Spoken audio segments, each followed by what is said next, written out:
চল শুরু করি। দ্বিপদ প্রক্রিয়া প্রক্রিয়া কাকে বলে এটাকে বুঝতে হবে।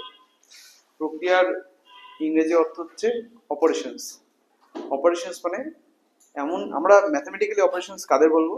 এমন সব, কি বলবো, এমন পদ্ধতি বলতে পারিস, এমন জিনিস যার থ্রু আমরা পুরনো সংখ্যার থেকে নতুন সংখ্যা জেনারেট করতে পারবো। ঠিক আছে, পুরনো সংখ্যাদের থেকে নতুন সংখ্যাদেরকে তৈরি করতে পারবো। তো এমন সব পদ্ধতি বা এমন সব নিয়ম, যেটাই বল, এদেরকে বলা হচ্ছে প্রক্রিয়া।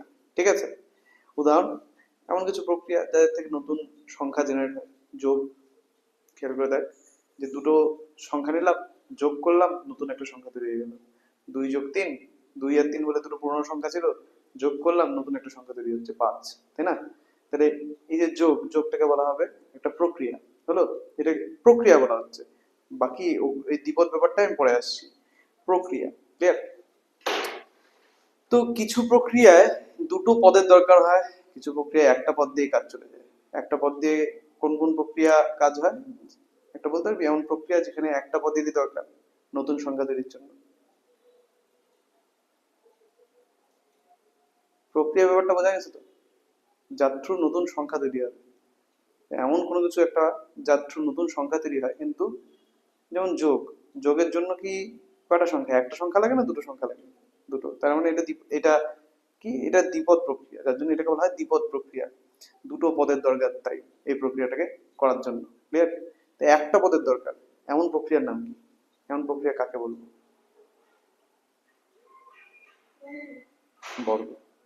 বর্গ, খেয়াল করে দেখ, 2² = 4। 2 এর মাথায় আমি স্কোয়ারকে অ্যাপ্লাই করলাম, নতুন একটা সংখ্যা 4 হয়ে গেল। বুঝতে পারছি তো? এরকম ভাবে একপদ প্রক্রিয়া, দ্বিপদ প্রক্রিয়া, এরকম আরো প্রক্রিয়া পাওয়া যায়। হলো, এর ছোট্ট একটা উদাহরণ দিলাম।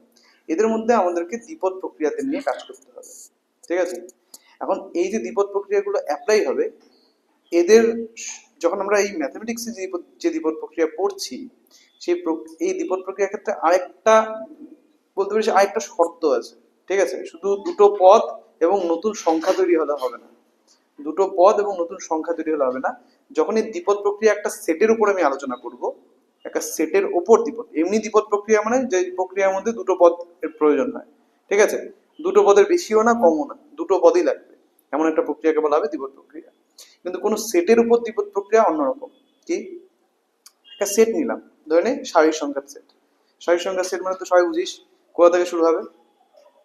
স্বাভাবিক সংখ্যার সেট শুরু হবে 1 2 3 4, স্বাভাবিক সংখ্যার সেট, ন্যাচারাল নাম্বারের সেট n ইকুয়াল টু কি হয়? 1 2 3 4 5 ইত্যাদি। হলো, এই সেটের যে এলিমেন্ট গুলো দেখা যাচ্ছে তাদের উপর আমি যোগ বলে একটা দ্বিপদ প্রক্রিয়া অ্যাপ্লাই করছি। যোগ, ঠিক আছে। তো এই যে দ্বিপদ প্রক্রিয়াটা অ্যাপ্লাই করলাম, এই প্রক্রিয়াটাকে আমি n এর উপর দ্বিপদ প্রক্রিয়া তখনই বলবো যদি n এর থেকে যে কোনো দুটো সংখ্যা আমি নিব আর তাদের উপর যোগ অ্যাপ্লাই করব, উত্তর যেটা হবে উত্তরটাও n এরই এলিমেন্ট হবে। ঠিক আছে, যদি এরকম হয় তবেই। কথাটা ক্লিয়ার? ন্যাচারাল নাম্বারের সেটের থেকে দুটো সংখ্যা নিব, দুটো সংখ্যাকে নিয়ে তাদের উপর যোগ অ্যাপ্লাই করব এবং সেই যোগের উত্তরও ন্যাচারাল নাম্বারই হবে। যদি এরকম হয় তবে ন্যাচারাল নাম্বারের উপর যোগকে বলা হবে দ্বিপদ প্রক্রিয়া। তবে ন্যাচারাল নাম্বারের সেটটার উপর যোগকে বলা হবে দ্বিপদ প্রক্রিয়া। তোরাই বল, এটা হয় কি না হয় না? হয়। তার মানে যোগ হলো ন্যাচারাল নাম্বারের সেটের উপর দ্বিপদ প্রক্রিয়া। ক্লিয়ার হলো? কারণ বিয়োগের প্রসঙ্গে আসি, দুটো সংখ্যা নেই, 3 আর 4, 4 থেকে 3 বিয়োগ কর, উত্তর কি হলো? স্বাভাবিক সংখ্যা তো, কিন্তু 3-এর থেকে 4 বিয়োগ কর, উত্তর কত? -1। এন এলিমেন্ট না, তাহলে মাইনাস যখন নিচ্ছি তখন এমন কিছু উদাহরণ পাওয়া যাচ্ছে যে উদাহরণগুলোর মধ্যে দুটো সংখ্যা ন্যাচারাল নাম্বার বটে, কিন্তু তাদের যে উত্তরটা, অ্যান্সার যেটা, তাদের থেকে যে নতুন সংখ্যাটা জেনারেট হচ্ছে সেটা ন্যাচারাল নাম্বার না।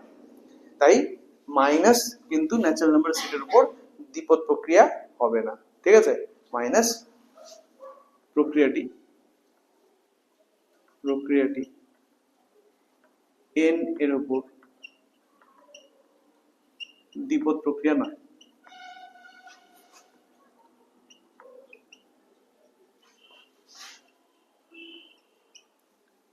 আর প্লাস প্রক্রিয়াটি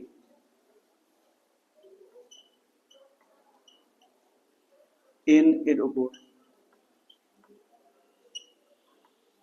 দ্বিপদ প্রক্রিয়া। ঠিক আছে, তাহলে একটা সেটের উপর কোন প্রক্রিয়াটা দ্বিপদ হবে আর কোন প্রক্রিয়াটা দ্বিপদ হবে না, এটা বোঝা যাচ্ছে? কোন প্রক্রিয়াটা দ্বিপদ প্রক্রিয়া হবে আর কোনটা দ্বিপদ প্রক্রিয়া হবে না, ক্লিয়ার হলো? আচ্ছা, এটা গেল দ্বিপদ প্রক্রিয়ার সংজ্ঞা। এখন দ্বিপদ প্রক্রিয়ার কিছু বৈশিষ্ট্য। বেসিক্যালি দ্বিপদ প্রক্রিয়ার আমরা 4 ধরনের বৈশিষ্ট্য পড়ব।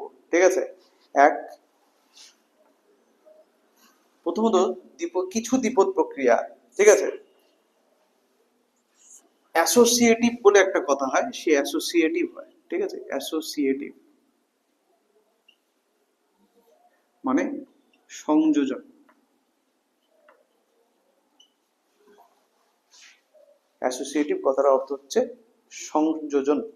কিছু কিছু দ্বিপদ প্রক্রিয়া সংযোজন নিয়মকে মেনে চলে। এই সংযোজন নিয়মটা কি? তুই দুইয়ের সাথে 3 কে গুণ করছিস, হলো, আর উত্তর যেটা তার সাথে 5 গুণ করছিস, কত হয়ে যাবে? 30। ঠিক আছে না? এখন তুই 2 3 অর্ডারটা সেম রাখলি। 2 3 5 আগে যেরকম ছিল এখনো ওরকমই আছে, কিন্তু তুই এবার 3 আর 5কে আগে গুণ করছিস এবং উত্তরের সাথে 2 গুণ করছিস, কত হবে? 30ই হবে। বুঝলি? এটাকে বলা হয় সংযোজন ধর্ম। এই জিনিসটাকে আমরা বলি সংযোজন ধর্ম। কিন্তু প্রশ্ন যে এটা কি সব ক্ষেত্রে হয়? প্রথমত এটা উত্তর দে, জেড এর উপর মাইনাস, এটা কি দ্বিপদ প্রক্রিয়া হবে? ওকে, জেড মানে হচ্ছে পূর্ণ সংখ্যা। জেড এর উপর মাইনাস, জেড এর উপর যে বিয়োগ, বিয়োগ ব্যাপারটা, জেড এর উপর কি দ্বিপদ প্রক্রিয়া হবে? তুই বলছিস হবে, বাকিরা কি বুঝতে পারছিস হবে কি হবে না?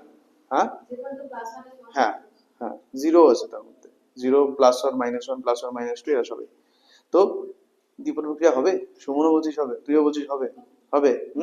তাহলে জেড এর উপর মাইনাস একটা দ্বিপদ প্রক্রিয়া, নো ডাউট। নেক্সট প্রশ্ন, জেড এর উপর মাইনাস কি সংযোজন দ্বিপদ প্রক্রিয়া? তার জন্য একটা উদাহরণ দেখি। 2 তার থেকে 2 3 5, 2 এর থেকে 3কে বিয়োগ করলাম, তার থেকে 5কে বিয়োগ করলাম, কত হবে উত্তর? -6 হলো। এবার 2 3 5 অর্ডারটা সেম রাখছি, কিন্তু আগে 3 থেকে 5কে বিয়োগ করবো, ব্র্যাকেট যেহেতু ওদের উপর। এখন উত্তর কত হবে?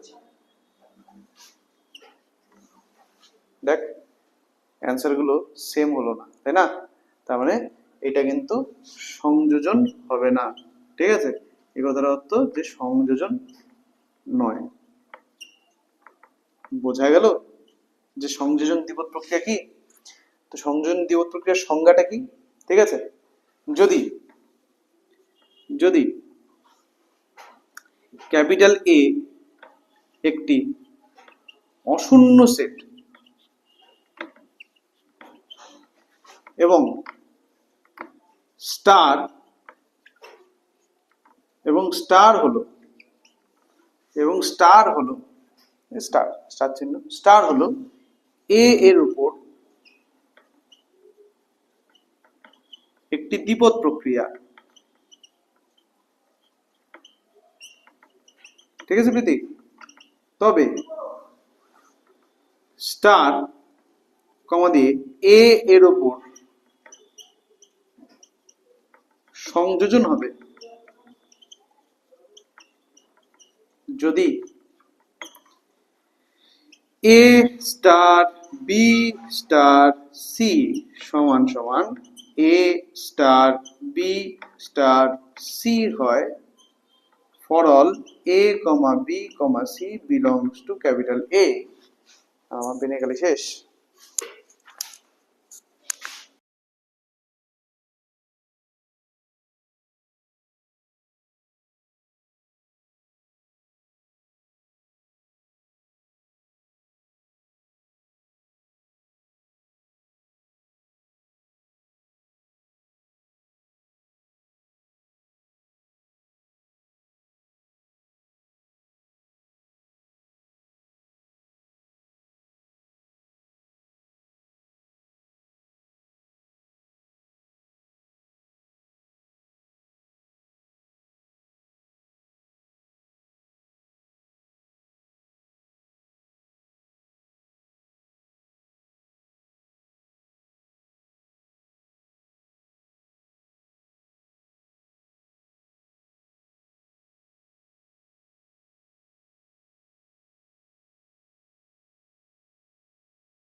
নেক্সট যে ধর্মটা আছে, টোটাল 4টা ধর্ম আছে। দুই দুই এটাকে আমি বলে থাকি, আমি তো বলি না, বইয়ে বলে, এটাকে বইয়ে বলে থাকে হচ্ছে কমিউটেটিভ। কমিউটেটিভ অর্থাৎ এর বাংলাটা হচ্ছে কি জানি বলে গেলাম, আহ, বিনিময়, বিনিময়, yes, বিনিময়। কমিউটেটিভ, আমার বাংলাটা বলে যায়, কমিউটেটিভ, ঠিক আছে, বিনিময়, বিনিময়, ঠিক আছে, বিনিময় ধর্ম, নামেই বোঝা যাচ্ছে কি কাজ, বিনিময় করতে হবে। বিনিময় মানে কি, এক হাত লো এক হাত দো, তাই না? তো ব্যাপারটা ওরকম যে দেখ, সেম উত্তর, যে 2 × 3 কত হয়? 3 × 2, এটাকে বলা হয় বিনিময়, ঠিক আছে। এখন এই জিনিসটা তুমি সবসময় পাবা না, 2 - 3 ভেবে দেখো, আর 3 - 2 সেম হচ্ছে না, তাই না? তাহলে সব প্রক্রিয়া, এই যেমন সংযোজন ধর্মটাকে মানে না, ঠিক তেমন সব প্রক্রিয়া বিনিময়কেও মানে না, ঠিক আছে। কেউ বিনিময় হতে পারে, বিনিময় ধর্মকে মেনটেন করতে পারে, কেউ বিনিময় ধর্মকে নাও মেনটেন করতে পারে, ক্লিয়ার? তো বিনিময় প্রথমে বোঝালাম, দ্বিপদ প্রক্রিয়া কাকে বলে, তাতে একটু সময় বেশি লাগলো। সংযোজন ধর্ম কাকে বলে, তাতে একটু সময় নিলাম। বিনিময় ধর্মতে আমি এখানেই ছাড়ছি, এরপর জাস্ট আমি এর সংজ্ঞাটা লেখাচ্ছি, ঠিক আছে? বোঝা গেছে না? বিনিময় নিয়ে আরো আরো আলোচনা করতে হবে কি, নাকি বোঝা যাচ্ছে বিনিময় ধর্ম বলতে কি বোঝানো হচ্ছে? Very good. তো বিনিময়ের সংজ্ঞাটা কি, যদি একই রকম, যদি এ একটি অশূন্য সেট হয়, তারপরে ডট ডট দিয়ে দিলাম, হ্যাঁ, বাকি সব সেম কথা, ঠিক আছে। তো শেষের যে ফর্মুলাটা সেটা হচ্ছে এ স্টার বি সমান সমান কি হতে হবে, বি স্টার এ। এটা হচ্ছে for all A comma B belongs to A. এটা হচ্ছে বিনিময় হওয়ার ধর্ম, আর এটা হচ্ছে সংযোজন হওয়ার ধর্ম। ডট ডট দিয়েছি মানে এখানে যে লেখাটা আছে ওটার সাথে এই লেখাটা সেমই হবে প্রায়, শুধু সংযোজনের জায়গায় বিনিময় কথাটা আসবে, ঠিক আছে? হলো, বিনিময় ধর্ম বোঝা গেছে? ওকে। 3, ইউনিটি। ইউনিটি মানে কি? হ্যাঁ, সমন্বয়, একতা, কিন্তু এখানে ওগুলো একটাও না, ঠিক আছে। এখানে ইউনিটি কথার অর্থ হচ্ছে একসম।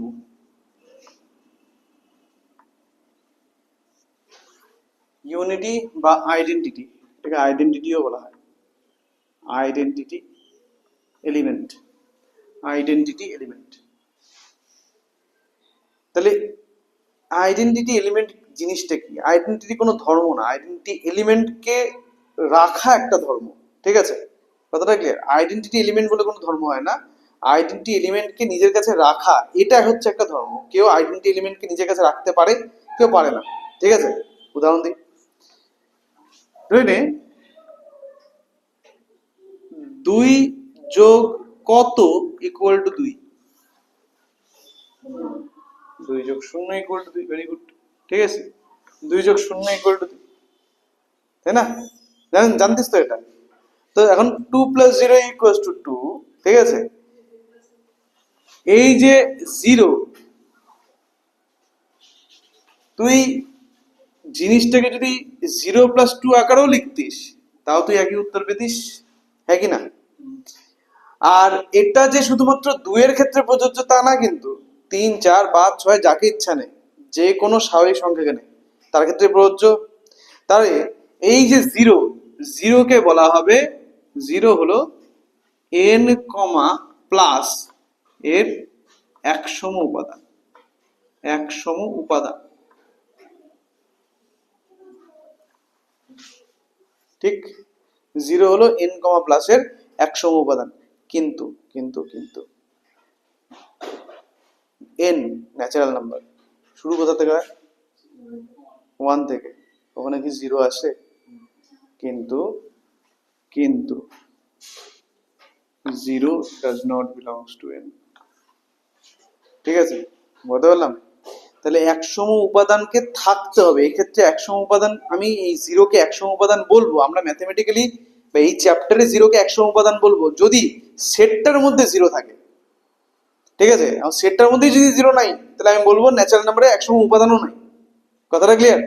মানলাম জিরো এর জন্য ন্যাচারাল নাম্বার অ্যাডিশনের রেসপেক্টে, ঠিক আছে, ওর সব এই ব্যাপারগুলো স্যাটিসফাই হচ্ছে যে যে কোনো ন্যাচারাল নাম্বার নাও তার সাথে জিরোকে যোগ করো, উত্তর হিসেবে তুমি ওই ন্যাচারাল নাম্বারটা পাচ্ছ। কিন্তু মজার জিনিস হচ্ছে যে জিরো নিজেই ন্যাচারাল নাম্বার এর ক্যাটাগরির মধ্যে পড়ে না। তাহলে আমি তখন বলছি যে না, ন্যাচারাল নাম্বারে অ্যাকচুয়ালি কোনো 100 উপাদানই নেই, ঠিক আছে? তাহলে অতএব কনক্লুশন হচ্ছে n, প্লাস এর কোনো 100 উপাদান নেই।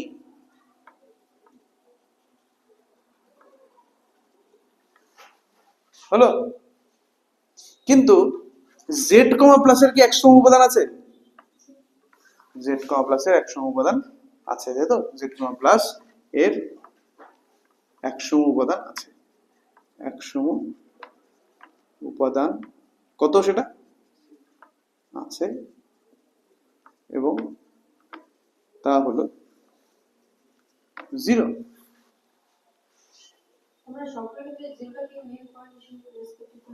100 উপাদান হিসেবে সবগুলো ক্ষেত্রে বলতে মানে যত উদাহরণ হয়, যত এরকম দিব। হ্যাঁ হ্যাঁ,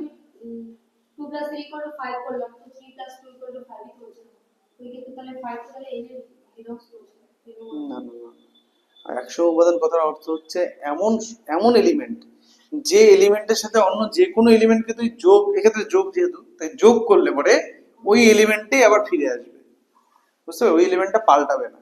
কথাটা ক্লিয়ার? মানে এমন এলিমেন্ট যার অন্য এলিমেন্টকে পাল্টানোর কোনো ক্ষমতা নেই, ঠিক আছে? তো ওই এলিমেন্টটাকে বলা হবে সেটটার 100 উপাদান। হলো? তাহলে এই যে এন জেড কমা প্লাস এর 100 উপাদান হয়ে গেল 0। জেড কমা, আচ্ছা, গুণের রেসপেক্টে জেড, গুণের রেসপেক্টে জেড কি দ্বিপদ প্রক্রিয়া হয়? মানে গুণ কি জেড এর উপর দ্বিপদ প্রক্রিয়া হবে? গুণ জেড এর উপর দ্বিপদ প্রক্রিয়া হবে কি? তুই বলছিস হবে, তুই কি বলিস হবে? গুণ জেড এর উপর, দুটো জেড মানে বুঝিস তো? জেড এর উপর মানে হচ্ছে জেড এর থেকে দুটো সংখ্যা নিলাম, ওদেরকে গুণ করলাম, উত্তরটা কি সবসময় ওই সংখ্যা পূর্ণ সংখ্যাই হবে? তো দুটো উদাহরণ দে, একটা উদাহরণ দে যে দুটো পূর্ণ সংখ্যা যাদেরকে, কি বলছিস তুই? দুটো পূর্ণ সংখ্যা যাদেরকে গুণ করে পূর্ণ সংখ্যা পাওয়া যায় না, একটা উদাহরণ দে। দুটোই নিতে হবে, দ্বিপদ না, তাই দুটোই থাকবে। দুটো পূর্ণ সংখ্যাতে বল যাদেরকে গুণ করলে পূর্ণ সংখ্যা হয় না, আছে এরকম কোনো উদাহরণ? হ্যাঁ, তো দিতে হয় তো দ্বিপদ প্রক্রিয়া হবে, ঠিক আছে? এরকম উদাহরণ না থাকলে দ্বিপদ প্রক্রিয়া এটা, ঠিক আছে? ক্লিয়ার হলো ব্যাপারটা? তাহলে পরে গুণও জেড এর উপর দ্বিপদ প্রক্রিয়া, কিন্তু গুণের 100 উপাদান আছে কি? গুণের রেসপেক্টে জেড এর 1, গুণের রেসপেক্টে জেড এর 100 উপাদান হয়ে যাচ্ছে 1। ক্লিয়ার? বুঝতে পারলাম? তাহলে এটা লিখি যে জেড কমা ডট, ডট হচ্ছে গুণ, এর 100 উপাদান, এর 100 উপাদান হলো 1। তাহলে একটা জিনিস বুঝলি কি, সেম সেট আলাদা দ্বিপদ প্রক্রিয়া এর রেসপেক্টে 100 উপাদানও পাল্টে যায়, তাই না? যদি সেট আমি সেম রাখি, যদি দ্বিপদ প্রক্রিয়াটাকে পাল্টে দিই, তারপরে 100 উপাদানও পাল্টে যেতে পারে। ক্লিয়ার হলো? তো এটা হচ্ছে 100 উপাদানের গল্প, ঠিক আছে? নেক্সট, এটা কোনো বাংলা বলতে পারছি না।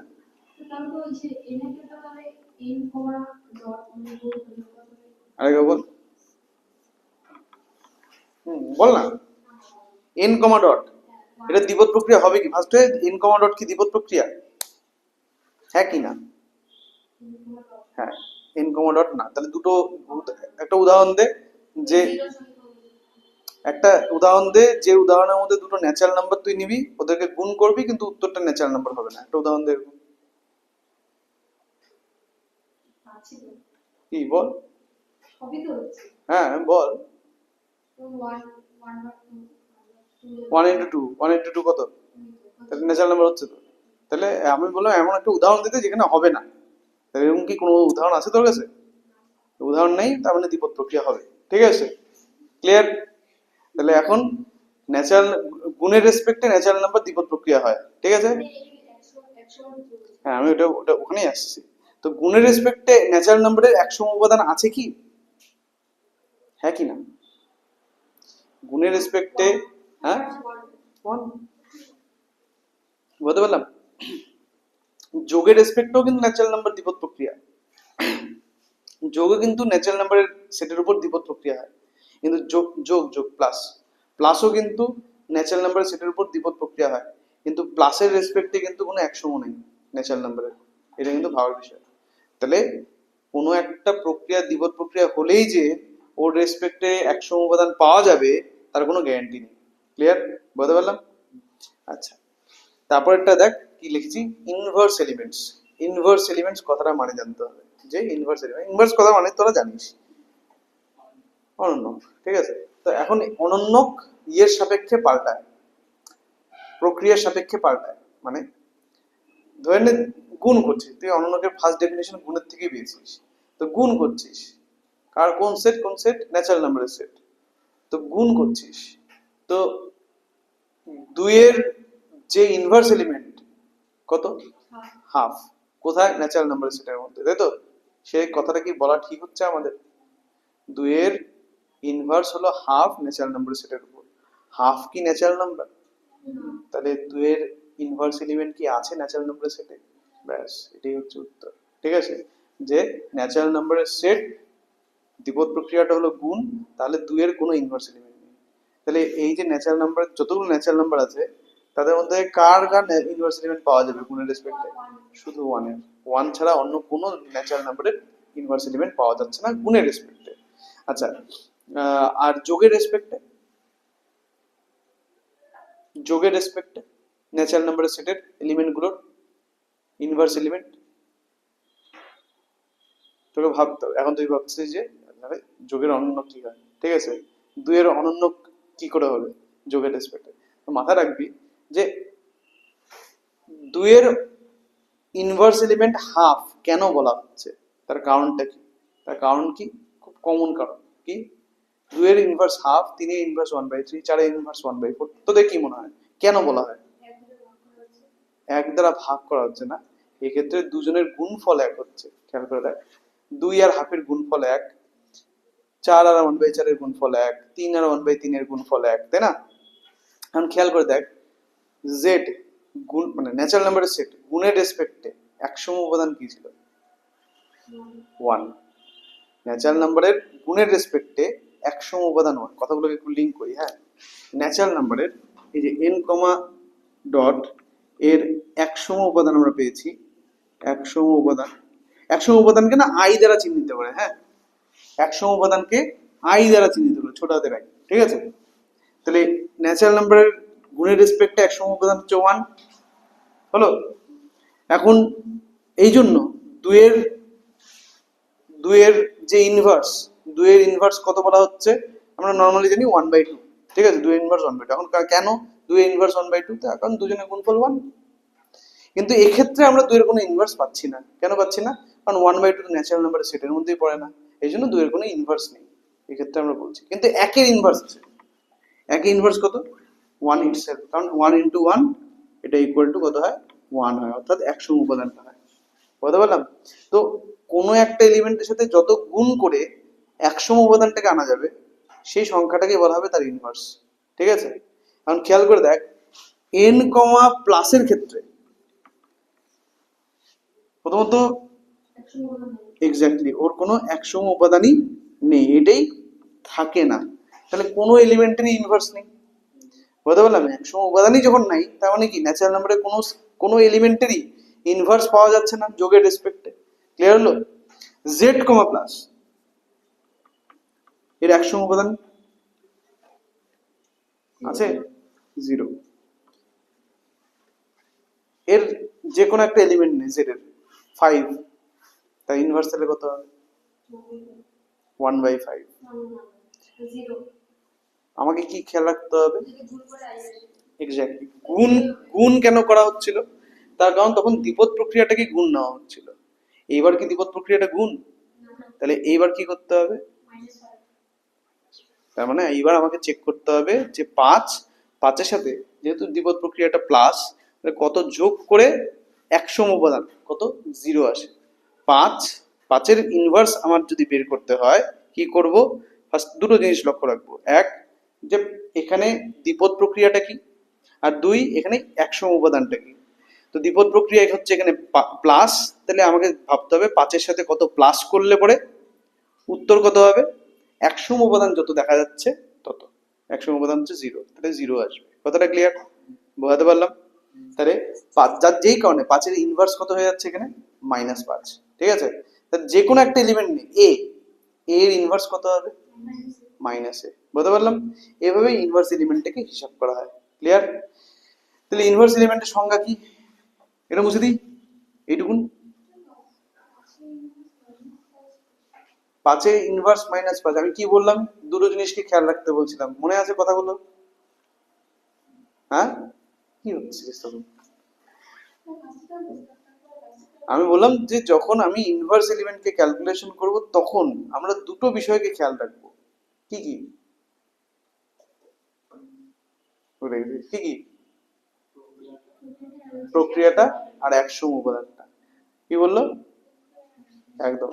তাহলে জেড কমা প্লাস এর প্রক্রিয়া, প্রক্রিয়া কোনটা, প্লাস। প্রক্রিয়া মানে দ্বিপদ প্রক্রিয়া, জেড কমা প্লাস এর দ্বিপদ প্রক্রিয়াটা কোনটা, প্লাস। আর জেড কমা প্লাস এর একসম উপাদান কি, 0।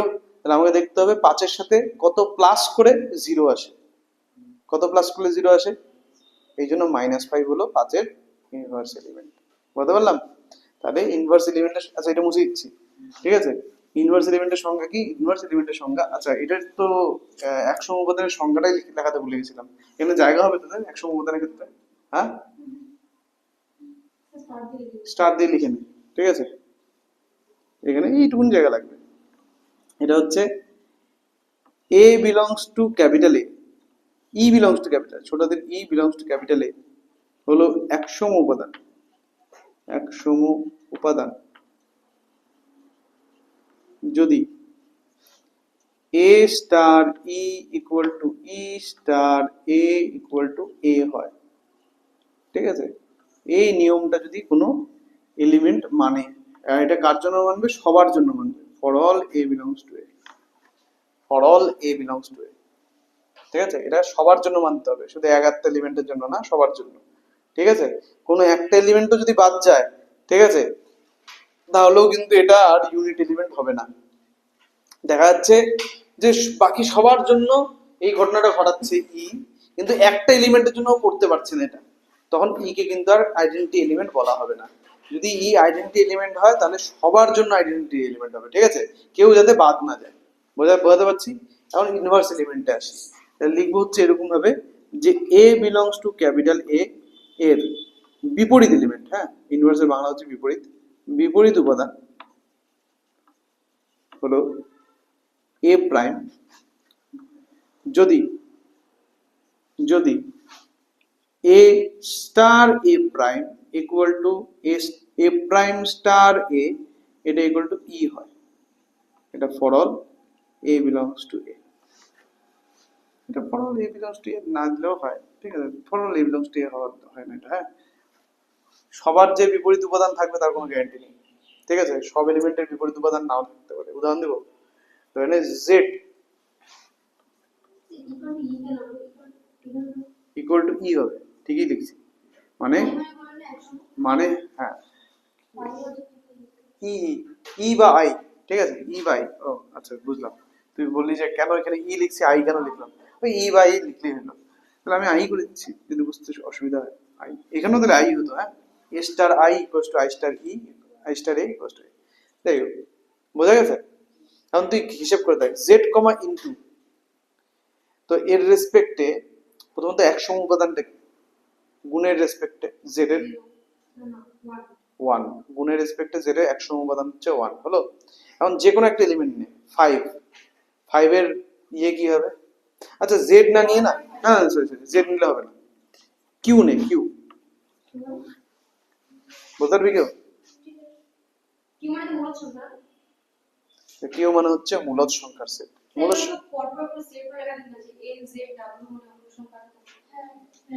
কিউ মানে হচ্ছে মূলদ সংখ্যার সেট। মূলদ সংখ্যার সেট মানে জানিস তো কোন মূলদ সংখ্যা? তাহলে পি বাই কিউ আকারে যে সমস্ত সংখ্যাকে প্রকাশ করা যায় যেখানে পি এবং কিউ উভয় পূর্ণ সংখ্যা এবং কিউ নট ইকুয়াল টু 0। ঠিক আছে, তো এই যে কিউ কমা ডট এর 100 উপাদান হবে কি না হবে না? কত হবে? 100 উপাদান 1 গুণ করা হচ্ছে এখানে, তো গুণের রেসপেক্টে 100 উপাদান 1ই হবে, 1 ছাড়া আর কে আছে, তাই না? ক্লিয়ার? এখন 1 যে হচ্ছে, তুই ভেবে দেখ যতগুলো মূলদ সংখ্যা আছে, ধরেন 2 এর বিপরীত এলিমেন্ট কত হবে তাহলে? হাফ। সেটা কিউ এর মধ্যে থাকে তো? থাকে, তাই তো? 3 এর বিপরীত এলিমেন্ট 1/3, 7/5 এর বিপরীত এলিমেন্ট 5/7 হলো। তার মানে কি 0.3 এর বিপরীত এলিমেন্ট 0.3 এর 1/0.3 10/3, 10/3 হচ্ছে 0.3 এর বিপরীত এলিমেন্ট। ক্লিয়ার? বুঝতে পারছি এই জিনিসগুলো? তাহলে পরে আমরা মোটামুটি আমরা সবারই বিপরীত এলিমেন্ট পাচ্ছি। একবার খেয়াল করে দেখ জিরোর বিপরীত এলিমেন্ট কত হবে? অসংখ্যাত তো কোনো এলিমেন্ট না, তার মানে কি জিরোর কোনো বিপরীত এলিমেন্টই নেই। তাহলে জিরো মূলদ সংখ্যা তো, কেন মূলদ সংখ্যা হবে না? জিরোকে তুই পি বাই কিউ আকারে প্রকাশ করতে পারিস না? না না, জিরো মৌলিকও না, জিরো মৌলিকও না যৌগিকও না, মূলদ অমূলদ না, মৌলিকও না যৌগিকও না, ঠিক আছে? জিরোকে 0/1 লাখ, 0/50 লাখ, 0/1 কোটি লাখ কি যায় আসে, ঠিক আছে? কথাটা ক্লিয়ার?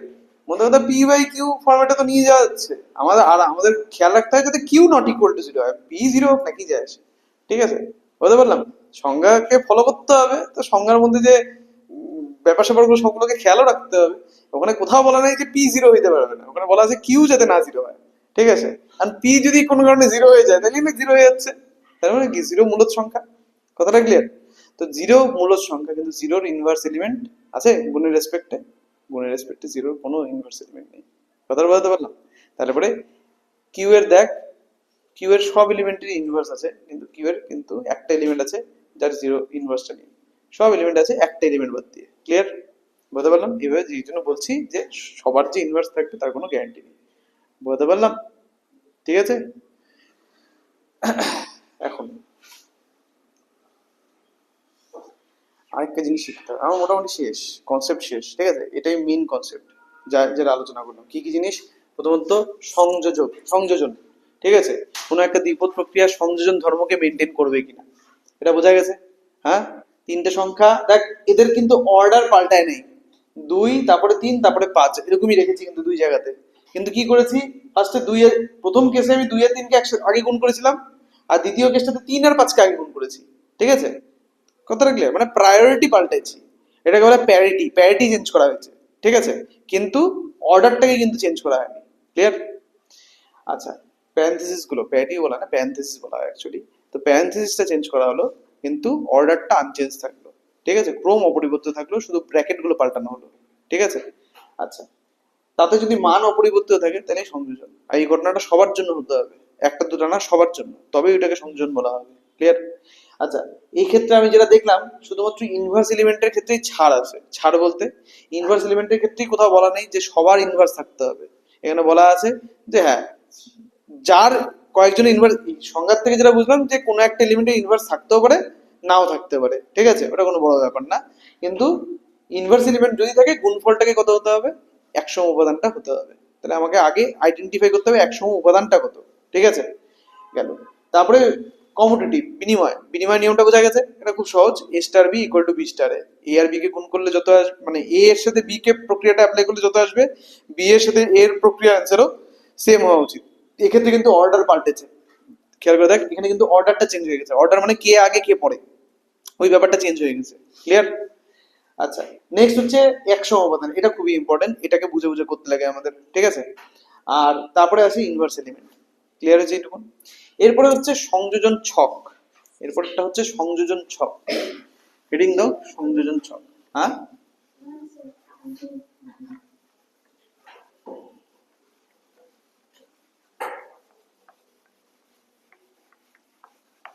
সংযোজন ছক হালকা ফুলকা জিনিস, চল বুঝে নে। সংযোজন ছক কি জিনিস? সংযোজন ছক বোঝানোর আগে তোরা বললি যে সেট গুলোকে একটু ভালো করে বোঝাতে, তাই তো? তো সেট, সব থেকে বেশি বেসিক সেট কি জিনিস? সব থেকে বেসিক সেট হচ্ছে এন, সংখ্যাগুলোর মধ্যে। সেটা হচ্ছে 1, 2। এর মানে হচ্ছে স্বাভাবিক সংখ্যা বা ন্যাচারাল নাম্বারের সেট। ন্যাচারাল নাম্বারস আর স্বাভাবিক সংখ্যার সেট। স্বাভাবিক সংখ্যার সেট। সংখ্যার সেট হলো। সেকেন্ডলি যেটা আমাদের আসে সেটা হচ্ছে এন এর ঠিক উপরে, সেটা হচ্ছে ডাব্লু। ডাব্লু মানে হচ্ছে অখণ্ড সংখ্যা। এটা শুরু হয় জিরো থেকে, জিরো আর তারপরে সব পজিটিভ সংখ্যাগুলো। এটাকে বলা হয় হোল নাম্বারস। ঠিক আছে, হোল নাম্বারস অখণ্ড সংখ্যাদের সেট। অখণ্ড সংখ্যাগুলোর সেট, সংখ্যার সেট। এর থেকে সেটটা আপগ্রেড হয়ে যায় জেড। এর ঠিক আপগ্রেডেশনটা হচ্ছে জেড। তো এটা জেডে আপগ্রেড হয় কিভাবে? এখন সব নেগেটিভ নাম্বারগুলো ঢুকে যায় পূর্ণ সংখ্যার সেট।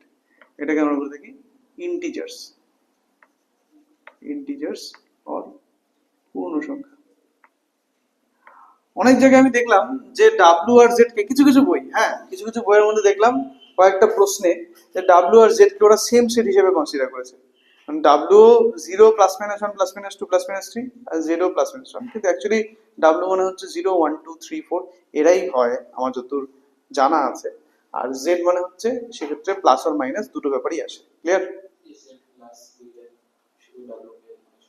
ডাব্লিউ কে অনেক সময় জেড প্লাস দিয়ে চিহ্নিত করে। ঠিক আছে, আবার এন কে অনেক সময় হচ্ছে জেড প্লাস মাইনাস জিরো দিয়ে চিহ্নিত করে। জেড এর থেকে আপগ্রেড হয়ে হয়ে যায় হচ্ছে কিউ। কিউ এর মধ্যে কি হয়, কিউ কে আর এভাবে আমরা কাউন্ট করে প্রকাশ করতে পারি না। কিউ একটা হচ্ছে তুই বলতে পারিস এখানকার সংখ্যাগুলোকে কাউন্ট আমরা করতে পারি না। তো এখন ফার্স্টে কোন মানে এখানকার এলিমেন্ট গুলো দেখতে কিরকম হয়, এখানকার যে কোনো এলিমেন্ট এক্স হয়, X such that X equals to P by Q, যেখানে যেখানে কি হয় পি কমা কিউ দুজনেই হচ্ছে জেড এলিমেন্ট হয় এবং কিউ কি হয়, Q not equal to zero হয়।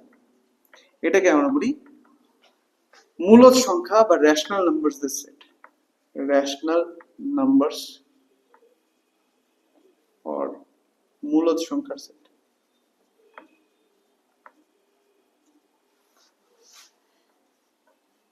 রেশনাল নাম্বারের ঠিক উল্টাটা হচ্ছে অমূলদ সংখ্যার সেট। ঠিক আছে, তো অমূলদ সংখ্যার সেটটাকে কিউ প্রাইম দ্বারা প্রকাশ করা হয়। এটা হচ্ছে ইরেশনাল নাম্বারদের সেট। ইরেশনাল নাম্বারদের সেট অথবা বলতে পারি অমূলদ সংখ্যার সেট। কিউ প্রাইম বা কিউ ড্যাশ যেটা ইচ্ছে উচ্চারণ কর। ঠিক আছে, কিউ প্রাইম। ক্লিয়ার? কিউ প্রাইমের থেকে ব্যাপারটা আপগ্রেড হয়ে হয়ে যায় আর। আর মানে হচ্ছে বাস্তব সংখ্যার সেট। আর কি জিনিস? আর actually Q union Q prime. Q আর কিউ প্রাইমের ইউনিয়ন, অর্থাৎ মূলদ আর অমূলদ এই দুটা সেটের মধ্যে যত এলিমেন্ট আছে, Q dash equals to irrational নাম্বারসদের সেট। ঠিক আছে, সেট বা ইরেশনাল নাম্বারস লিখেছি। কিউ, আচ্ছা আর আরটা নিয়ে আলোচনা করব, লিখে নে আগে।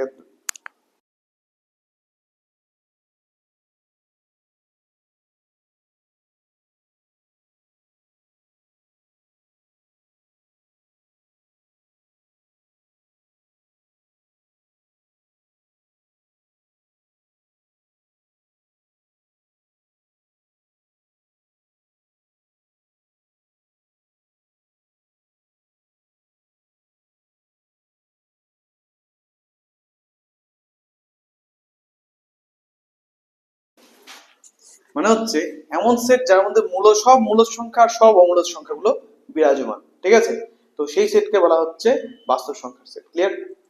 আচ্ছা, তাহলে কিউ ইউনিয়ন কি ড্যাশ মানে এটাকে বলা হয় বাস্তব সংখ্যার সেট। বাস্তব সংখ্যার সেট।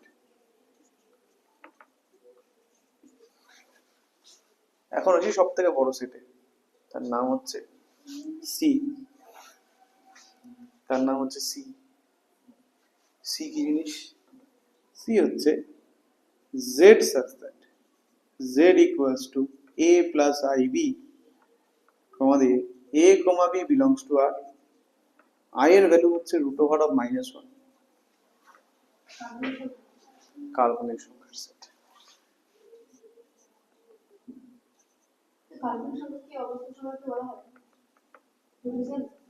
ইমাজিনারি নাম্বারস,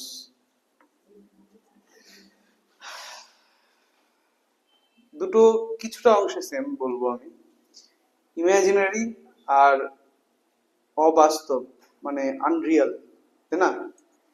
অবাস্তবের ইংরেজি কিন্তু ইমাজিনারি না, অবাস্তবের ইংরেজি হওয়া উচিত আনরিয়াল, আনরিয়াল হওয়া উচিত, আনরিয়াল, তাই না? তো এখন দেখ, আনরিয়াল আর ইমাজিনারির মধ্যে তফাৎটা কি? ইমাজিনারি মানে এমন নাম্বারস যেটা আমাদের ইমাজিনেশনের মধ্যে আছে, যেটা একদম স্পষ্ট, যেটা আমার থিঙ্কিং সেটা তোদেরকে বলছি। সেটা হচ্ছে যে ইমাজিনারি মানে এমন নাম্বার যেটা আমাদের ইমাজিনেশনের মধ্যে আছে। এখন আমরা যে নাম্বারগুলো চিন্তা করি বা আমরা যে চিন্তা ভাবনা করি, সেই সব চিন্তা ভাবনা কি বাস্তব হয়? হয় না, কিন্তু কিছু তো বাস্তব হয়। হ্যাঁ, ঠিক তেমনই যত ইমাজিনারি নাম্বারস আছে সবাই বাস্তব হয় না, কিছু বাস্তব হয়। আর এমন কিছু থাকে যারা বাস্তব হয় না, মানে অবাস্তব, অর্থাৎ আনরিয়াল ক্যাটাগরির মধ্যে পড়ে যায়। ঠিক আছে, ওরা বাস্তব না। ক্লিয়ার? তো এখন যে সমস্ত নাম্বারস গুলো বাস্তব হয়, মানে বাস্তব জগতে যাদের সন্ধান পাওয়া যায় কোনো না কোনো ভাবে, তাদেরকে আমরা বলতে কি হচ্ছে রিয়েল নাম্বারস। ঠিক আছে? আর রিয়েল নাম্বারস থেকে তো তারপরে এরা সবাই চলে আসে। ঠিক আছে, ক্লিয়ার? কিন্তু কিছু নাম্বারস ওরা ওই ক্যাটাগরির মধ্যে ঢুকতেই পারে না, ওরা পিওরলি ইমাজিনারি ক্যাটাগরির মধ্যে ঢুকে যায়। বুঝতে পারছি? মানে যে সমস্ত, মাথা রাখতে হবে, সি এর মধ্যে যত নাম্বার আছে সবার মধ্যে আই কে দেখা যাবে, কিন্তু কিছু নাম্বারের থেকে আই কে তাড়ানো পসিবল, কিছু নাম্বারের থেকে আই কে তাড়ানো পসিবল না। মানে যেমন ধরে নে আমি লিখলাম 3 + i × 0, এখানে আমি কি বললাম, এখানকার সব নাম্বারের মধ্যেই আই কে দেখা যাবে, এখানকার সব নাম্বারে আই কে দেখা যাবে। আর এ আর বি কি বলেছে? বাস্তব সংখ্যা। তাহলে 0 একটা বাস্তব সংখ্যা তো, নাকি? তাহলে আমি 3 + i × 0 লিখতে পারি। কারণ তুমি হিসাব করে দেখো, এটা ভ্যালু হয়ে যাচ্ছে 3। তার মানে এখানে আর আই থাকলো না, যখনই আই থাকলো না ওটা ঢুকে গেল বাস্তব সংখ্যা ক্যাটাগরির মধ্যে।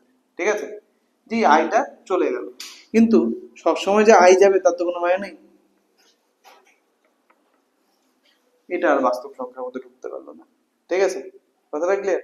এই হলো বাস্তব সংখ্যা এবং কোনটা অবাস্তব সেটা ক্যাটাগরি। ঠিক আছে, এখন আমি একটা অন্য জিনিস বানানোর চেষ্টা করছি, জেড দিয়ে। তো জেড নিয়ে তো তোরা সবাই বুঝে গেছিস জেড কি জিনিস, তাই তো? বলতে পারবি জেড এর মধ্যে যত সংখ্যা আছে, যত সংখ্যা আছে, সবাইকে যদি আমি, বেশি না, সবাইকে যদি আমি 5 দিয়ে ভাগ করি, কত দিয়ে? 5 দিয়ে ভাগ করি, 0 কে 5 দিয়ে ভাগ করলাম, ভাগ শেষ কত হবে বলতে পারবি? কত হবে? ভাগ শেষটা বলতে হবে। 0 কে 5 দিয়ে ভাগ করে ভাগ শেষ বলতে হবে কত? 0 কে 5 দিয়ে ভাগ করে ভাগ শেষ 0। কত ভাবনা চিন্তার কি আছে, 0ই তো হয়। ঠিক আছে, 0 কে 5 দিয়ে ভাগ করা যায় তো, ভাগফল আসে তো। যদি ভাগফল আসে তার মানে ভাগশেষ 0। ভাগশেষ আসে নাই জন্যই তো ভাগ গেছে। ঠিক আছে, ভাগশেষ আসলে কি করে ভাগ যেত, তাই না? আজকে ভাগশেষ যদি 5 দিয়ে ভাগ করলাম, ভাগশেষ সাপোজ 2 থাকলো, তো 2 থাকলে কি আমি বলতাম ওটা ভাগ গেছে? নেই। যেমন 8 কে তুই 5 দিয়ে ভাগ কর, ভাগশেষ থাকে 3, তাহলে কি 8 5 দিয়ে ভাগ যায়? 10 কে 5 দিয়ে ভাগ কর, ভাগ যায় তো, ভাগশেষ কত? এইটাই। কথাটা ক্লিয়ার? তাহলে তাহলে কোনো একটা সংখ্যা একটা সংখ্যাকে ভাগ করবে কিনা এটা ডিসিশন কিন্তু ভাগ ফল নেয় না, এটা ডিসিশনটা নেয় ভাগ শেষ। ঠিক আছে, ভাগ শেষে এতটাই ক্ষমতা আছে। ক্লিয়ার? আচ্ছা, তাহলে না শোন, 0 কে তুই 5 দিয়ে ভাগ করলি, কত আসলো ভাগ শেষ? আচ্ছা, 1 কে 5 দিয়ে ভাগ করলি, ভাগ শেষ কত? এইটা সলিড কোশ্চেন। 0 হবে? তার মানে 1 5 দিয়ে ভাগ যায়, 1 5 দিয়ে ভাগ যায় কবে থেকে? হ্যাঁ, আমরা তো কখনো ভাগফল, তাহলে তো সবাই ভাগ যায় একে অপরকে দিয়ে, পয়েন্টে তো সবকিছুরই অ্যান্সার আনা যায়। কথাটা বুঝতে পারলি? পয়েন্টের পরে যদি শূন্য না এসে অন্য কোনো সংখ্যা আসে তাহলে এটা ভাগ যায় না, মাথায় রাখবি। পয়েন্টের পরে যদি শূন্য বাদে অন্য কোনো সংখ্যা আসে, অন্য কোনো ডিজিট আসে, তাহলে পরে ওটা ভাগ ভাগ গেল না তাহলে। কথাটা ক্লিয়ার? প্রপারলি ভাগ যায় না তাহলে। এই কথাটা মানে হচ্ছে এটা। তার মানে কি, 1 কে যখন 5 দিয়ে ভাগ করবি, তোর দশমিকের পরে কি 0 বাদ দিয়ে অন্য কোনো ডিজিট আসে? আসে তো, তার মানে ভাগ যায় না। আর ভাগ যায় না, তার মানে ভাগশেষ নিশ্চয়ই আছে। কত ভাগশেষ? হুম, বুঝে বললি না বুঝে বললি? ও ঠিক বলছে, 1। ঠিক আছে, জিজ্ঞেস কর কি হবে। হ্যাঁ, বুঝাচ্ছি। ধরে নে তুই 10 কে 5 দিয়ে ভাগ করছিস, তো অত কিছু দরকারই নেই, চলে যা ক্লাস 8-এ। ঠিক আছে, ক্লাস 8-এ, ক্লাস 8-এ চলে যা।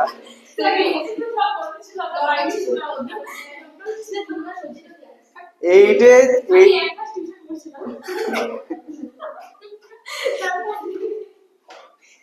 শোন, 8-এর যে ক্লাস, ঠিক আছে, 8-এর ক্লাসে ভাগ ফল রিলেটেড একটা ইম্পর্টেন্ট সূত্র ছিল। ঠিক আছে, সূত্রটা কি জানিস? মনে তো নাই, লিখে দিই। ভাজ্য ইকুয়াল টু ভাগফল ইন্টু ভাজক যোগ ভাগশেষ। দরকার হলে লিখে নে, খুব গুরুত্বপূর্ণ সূত্র। ঠিক আছে, ভাজ্য সমান সমান ভাগফল গুণ ভাজক যোগ ভাগশেষ। ভাগ কি লিখলাম? ভাজ্য, ভাজ্য ইকুয়াল টু ভাগফল গুণ ভাজক যোগ ভাগশেষ। হলো?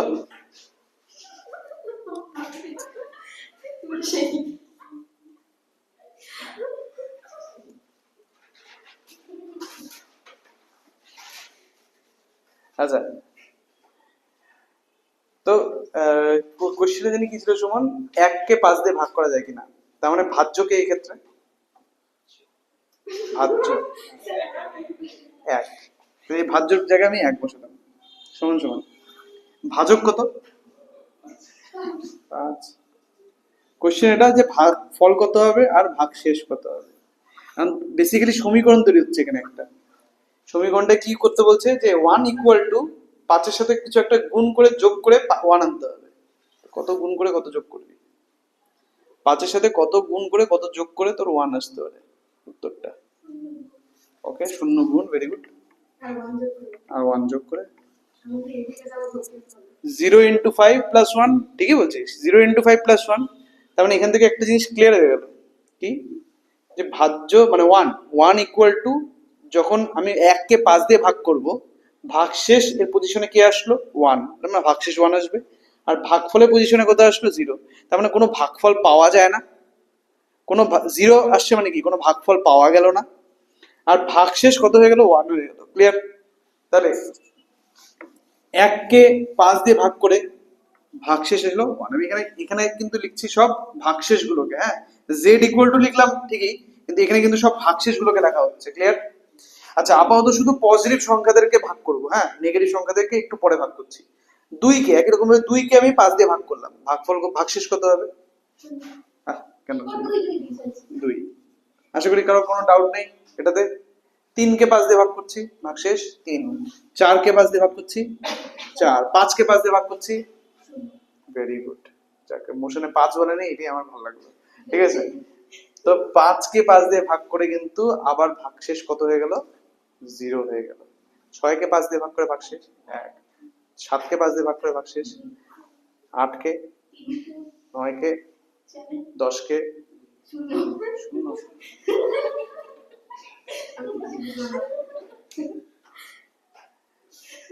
কিছুই বুঝলি না, কিন্তু একটা জিনিস বোঝা গেল, যে সংখ্যাগুলো শুধু পাঁচটা সংখ্যাই আসছে, 0 1 2 3 4।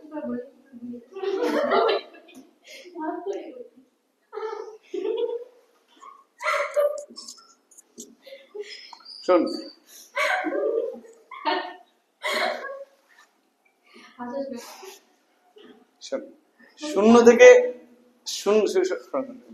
শূন্য থেকে 5 4 অব্দি, হ্যাঁ, এই সব সংখ্যা তো 5-এর থেকে ছোট, তাহলে ডিরেক্টলি ভাগ করা যাচ্ছিল না ওদের। তো তাদের জন্য কি অ্যাপ্লাই করলাম? ওই যে সূত্রটা, ভাজ্য ইকুয়ালস টু ভাজক ইন্টু ভাগফল যোগ ভাগশেষ। ঠিক আছে, কিন্তু যেই সংখ্যাটা 5 বা 5-এর থেকে বড় হয়ে গেল, তখন তো আমরা ভাগ করতে পারবো, নর্মাল ভাগ যেটা। ঠিক আছে, যে ভাগটা ছোট থেকে শিখে আসছি, ওই ভাগগুলো অ্যাপ্লাই করে করে আমরা ভাগশেষগুলো বের করতে পারি। যেমন ধরে 6-কে তুই 5 দিয়ে ভাগ করছিস, তুই ভেবে দেখ ভাগফল কত আসবে, ভাগশেষ কত আসবে? ভাগশেষ 6কে 5 দিয়ে ভাগ করছি, ভাগশেষ 1ই আসবে। 7কে 5 দিয়ে ভাগ করলে ভাগশেষ 2। তার কথা বলছি, এইভাবে আমরা ভাগশেষগুলোকে খালি বের করছি। আর ভাগশেষগুলো একটা যে প্যাটার্ন দেখছি যে 0 1 2 3 4 এর মধ্যে থাকছে। ক্লিয়ার? আচ্ছা, নেক্সট একটা কথা বলি, ভাগশেষ কখনো নেগেটিভ হবে না, মনে থাকবে। ভাগশেষ কখনো নেগেটিভ হবে না, ভাগশেষ কোনোদিনও নেগেটিভ হয় না। সংজ্ঞা অনুসারে ভাগশেষের যেটা সংজ্ঞা, ওগুলোরও সংজ্ঞা আছে হায়ার ম্যাথমেটিক্সে, ঠিক আছে, যে ভাগশেষ কি হওয়া উচিত, ভাগফল কি হওয়া উচিত। ভাগশেষের ভাগশেষের সংজ্ঞা হচ্ছে যে এমন একটা সংখ্যা যেটা কোনোদিনও নেগেটিভ, প্রথমত নেগেটিভ হবে না, আরো ক্রাইটেরিয়া আছে, কিন্তু প্রথমত এটা বলতে কোনোদিনও নেগেটিভ হবে না। ক্লিয়ার? এখন প্রশ্ন এটা যে তুমি -1কে 5 দিয়ে ভাগ করছো, ভাগফল কত হবে, ভাগশেষ কত হবে? -1কে 5 দিয়ে ভাগ করছো, ভাগফল কত হবে, ভাগশেষ কত হবে? তার মানে কি, ভাজ্য ইকুয়ালস টু ভাজক ইন্টু ভাগফল যোগ ভাগশেষ। তাহলে এইবার সমীকরণটা হচ্ছে -1 ইকুয়াল টু 5 ইন্টু সামথিং যোগ আরো কিছু একটা। এখন একটু আগে যেটা বললাম সেই নিয়ম অনুসারে ভাগশেষ কিন্তু কি হবে না, নেগেটিভ হবে না। তার মানে তুমি কিন্তু ভাগশেষের জায়গায় কোনো মাইনাস দিয়ে উত্তর বসাতে পারবে না। মানে আগের বার যেমন সুন্দর করে 0 ইন্টু 0 +1 করে দিচ্ছিলা, এবার ইন্টু 0 -1 করতে পারবে না, কারণ -1 করতে গেলে ভাগশেষটা নেগেটিভ হয়ে যাচ্ছে, ওটা করা যাবে না। ক্লিয়ার? তো কি করব? 5 into plus 5 into -1 plus 4, 5 into -1, হ্যাঁ 5 ইন্টু -1 প্লাস 4, ঠিক, একদম ঠিক। ঠিক আছে? ক্লিয়ার? সবাই বুঝতে পারলি? তাহলে ভাগশেষ কত? -1কে 5 দিয়ে ভাগ করলে ভাগশেষ হচ্ছে 4, -2কে 5 দিয়ে ভাগ করলে ভাগশেষ 3, তারপরে তারপরে যদি 3কে নিই ভাগশেষ 2 হবে নিশ্চয়ই, -4কে নিলে ভাগশেষ 1, -5কে নিলে ওটা তো ভাগ যাচ্ছে, তাহলে ভাগশেষ 0। এবার নেগেটিভ সংখ্যাদের ক্ষেত্রেও আমরা ভাগশেষগুলো বের করতে পারি। এবং -6, এরপর যদি আবার -6কে আমরা ভাগ করার চেষ্টা করি, -6 ইকুয়াল টু কত হবে? -6 ইকুয়াল টু কত হবে?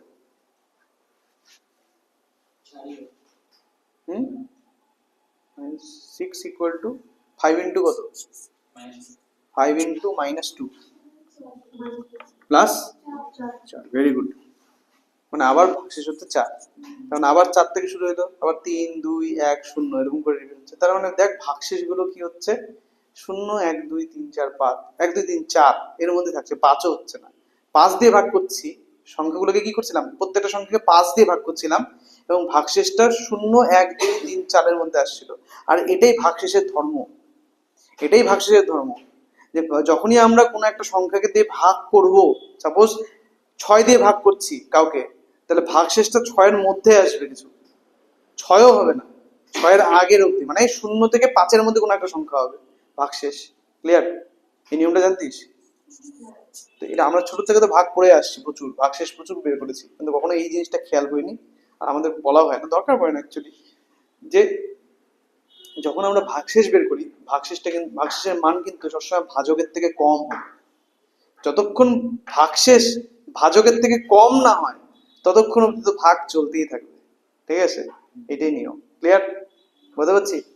সো জেড, তাহলে মানে বেসিক্যালি কি, জেড এর যত সংখ্যা আছে, জেড এর মধ্যে যত সংখ্যা পড়ে, তারা সবাই হয় ভাগশেষ হিসেবে 0 দেয়, বা ভাগশেষ হিসেবে 1 দেয়, বা ভাগশেষ হিসেবে 4 দেয়, বা 3 দেয়, বা 0 1 2 3 4 এর মধ্যেই কোনো না কোনো সংখ্যা দেয় ভাগশেষ হিসেবে, জেড এর সব সংখ্যাগুলো। ক্লিয়ার? যখন 5 দিয়ে ভাগ করা হয়, তাহলে যে সমস্ত সংখ্যা ভাগশেষ হিসেবে 0 প্রডিউস করে, তাদেরকে আমরা রাখছি একটা ক্লাসের মধ্যে, আমি বলছি তারা সবাই মিলে একটা গোষ্ঠী, একটা ক্লাস। ঠিক আছে? সেই ক্লাসটাকে আমরা 0 বার দিয়ে চিহ্নিত করছি। যে কোনো, না না, ভাগ করলে কি 0 আসে, এক্স্যাক্টলি। ঠিক আছে? প্রশ্নটা ঠিক করবি, তাহলে উত্তরটা সঠিক পাই যাবি ইমিডিয়েটলি। ও ভাবছিল যে ভাগফল, ভাগফল নিয়ে ভাবছিল, কিন্তু আমাদের গোটা গল্পটাই ভাগশেষকে নিয়ে। ঠিক আছে? যে সমস্ত সংখ্যা ভাগশেষ হিসেবে 0 প্রডিউস করে তাদেরকে রাখলাম 0 বারের মধ্যে, বলছি তারা সবাই মিলে একটা গোষ্ঠী। ঠিক আছে? 0 বার। যে সমস্ত সংখ্যা 1 ভাগশেষ রাখে তারা হচ্ছে 1 বারের মধ্যে। যারা 2 ভাগশেষ থাকে তারা 2 বার, এবার 3 বার, 4 বার। এবার টোটাল 5টা ক্লাস পাওয়া গেল। জেড এর যতগুলো পূর্ণ সংখ্যা হয় সমস্ত পূর্ণ সংখ্যাদেরকে আমি 5টা ক্যাটাগরি বা 5টা ভাগে ভাগ করলাম, 5টা ক্লাসে ভাগ করলাম, ঠিক আছে। এবং জেড কে এই যে 5টা ভাগে ভাগ করা হলো জন্য এই জেড কে আমরা লিখে দেব Z5, যেহেতু এক্ষেত্রে 5 দিয়ে ভাগ করা হচ্ছে, ঠিক আছে। যেহেতু 5 দিয়ে ভাগ করা হচ্ছে তাই আমি এই জেড, এটাকে জেড না বলে দিচ্ছি Z5। তো জেড এর মধ্যে যত এলিমেন্ট আছে Z5 এও কিন্তু সব এলিমেন্টই আছে জেড এর, কিন্তু Z5 এর মধ্যে জেড এর এলিমেন্ট গুলো ঢুকে বসে আছে এদের মধ্যে। ক্লিয়ার? মানে এই সাব ক্লাস, এই যে ক্লাসগুলো, এই ক্লাসগুলোর মধ্যে ঢুকে বসে আছে, ঠিক আছে। এগুলোকে যখন ভাঙবো, এমনি ভাঙতে পারবো না, এমনি বিস্তৃত করতে পারবো না, ঠিক আছে। কিন্তু যখন এদেরকে আলাদা করে বিস্তৃত করা হবে তখন প্রত্যেকটা সংখ্যা চলে আসবে। যেমন কথা 0 বার, 0 বারের মধ্যে কারা কারা আছে? 0 বার নিজেই একটা সেট, যেহেতু একটা ক্লাস বলছি, ক্লাস মানে কি অনেকগুলো সংখ্যাকে কন্টেইন করে আছে, তাই নিজেই একটা সেট। এই 0 বারের মধ্যে কে থাকবে? 0 থাকবে, প্লাস অর মাইনাস 5 থাকবে, প্লাস অর মাইনাস 10 থাকবে, প্লাস অর মাইনাস 15 থাকবে, এন্ড সো অন। এমন সব সংখ্যারা থাকবে যাদেরকে 5 দিয়ে যখন ভাগ করা হবে ভাগশেষটা 0 আসবে, ঠিক আছে। ক্লিয়ার? বুঝতে পারছি? ঠিক তেমনি 0 বার আর 1 বারটাই লেখাচ্ছি খালি, বাকিগুলো বুঝিয়ে যাবি তোরা। 1 বারের মধ্যে কারা থাকবে? কোন কোন সংখ্যা? 4টা সংখ্যা বল। 6 7 8 1 বারের 2 কে 5 দিয়ে ভাগ করলে ভাগশেষ কি 1 হয়? 1 থাকবে, 1 থাকবে। প্রথম কথা হচ্ছে 1 থাকবে। 1 এর পরে কে থাকবে? 6 থাকবে, ইয়েস। তারপরে কে থাকবে? ইয়েস। একটা জিনিস খেয়াল করে দেখ, কিছু বুঝতে পারছিস? 5 করে বাড়তেছে, একদম 5 করে কমতেও পারে, মানে -4, মাইনাস আরো 9, -14, এন্ড সো অন। বুঝতে পারছিস সংখ্যাগুলো কি করে তৈরি হচ্ছে? এই হচ্ছে প্যাটার্ন।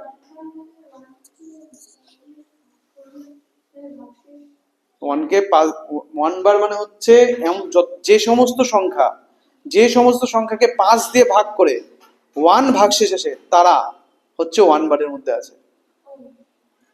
সংখ্যাগুলোকে 5 দিয়ে ভাগ করতে হয় আর ভাগশেষটা কত হতে হয়? 1। এর কমন বৈশিষ্ট্য কি? যে ভাগশেষ হলো 1।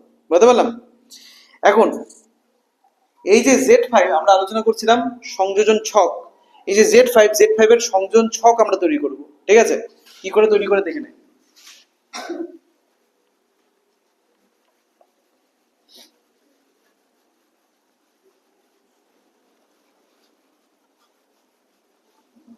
তো সংযোজন ছক আমরা কি করে তৈরি করি? সর্বপ্রথমত সংযোজন ছককে স্টাডি করে, বিশেষ করে ফাইনাইট সেটদের ক্ষেত্রে। ফাইনাইট সেট মানে বুঝিস? ফাইনাইট সেট কথাটা মানে বুঝিস? সসীম সেট কথাটা মানে বুঝিস? সসীম সেট কথাটা মানে কেউ বুঝিস? কেউ এক্সপ্লেন? হ্যাঁ, মানে লিমিটেড, আলো বুঝা। মানে যেমন জেড এর ক্ষেত্রে যেটাকে গোনা যায় তাকে বলা হয় কাউন্টেবল, আর ফাইনাইট আর কাউন্টেবল আলাদা।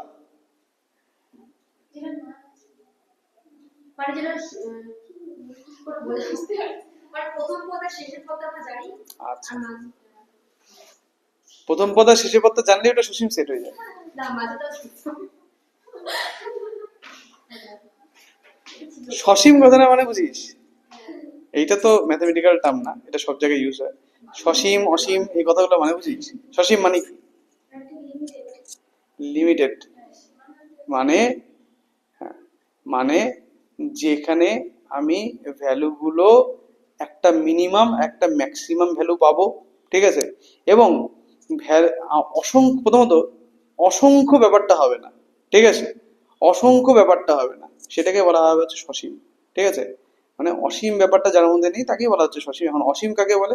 যেটাকে গুণে শেষ করতে পারবি না, যেটাকে তুই, যারা কোনো, যার শেষ নেই, মধ্যে কথা হচ্ছে এটা, তাকেই বলা হয় অসীম, ঠিক আছে। আর যার শেষ আছে সেটাই সসীম, ঠিক আছে, সেই অর্থে। এখন সসীম সেট মানে বুঝবি? একটা উদাহরণ দিতে পারি সসীম সেটের? পারবি না? সসীম সেট হয়ে গেল, বুঝতে পারলি? আর একটা উদাহরণ দিতে পারবি? কয়টা বই আছে? এই ঘরের বাইরে একটা উদাহরণ দিতে পারবি? হ্যাঁ, কতগুলো গাড়ি আছে? কোথায় গাড়ি আছে কতগুলো? কোথায় গাড়ি? কার কাছে? কার গাড়ি? আম্বানির গাড়ি নাকি ধোনির গাড়ি? কার গাড়ি? এটাতে অসীম হয়ে যাবে। তো এমন একটা সেট বানায় যেটা সসীম হবে, কিন্তু এই ঘর রিলেটেড হবে না। জলবায়ুতে কতগুলো হাসপাতাল আছে? জলবায়ুতে কতগুলো হাসপাতাল আছে, এটা একটা সসীম সেট হয়ে যাবে। ঠিক আছে, হ্যালো, ক্লিয়ার? জলবায়ুতে কতগুলো নার্সিং হোম আছে? আছে তো। হ্যাঁ, জলবায়ুতে কতগুলো অঙ্কিতা আছে? কি বলিস? ওটা অসীম হয়ে যাবে, অসীম। ওটা অসীম নাকি? আমার আবার বর্তমানে দেখছি খুব কমন। একই দেখতেছি। হুম, অসীম হয়ে যাবে। জলপাইগুড়িতে এত অঙ্কিতা আছে?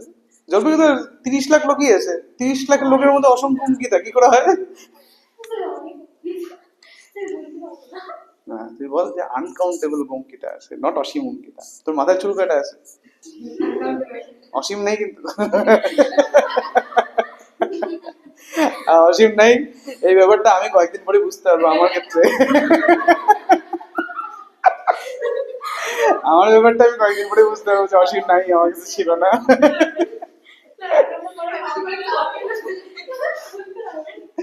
কাউন্টেবল তো এখনই হয়ে গেছে, বল কয়েকদিন পরে সসীম সেট হয়ে যাবে।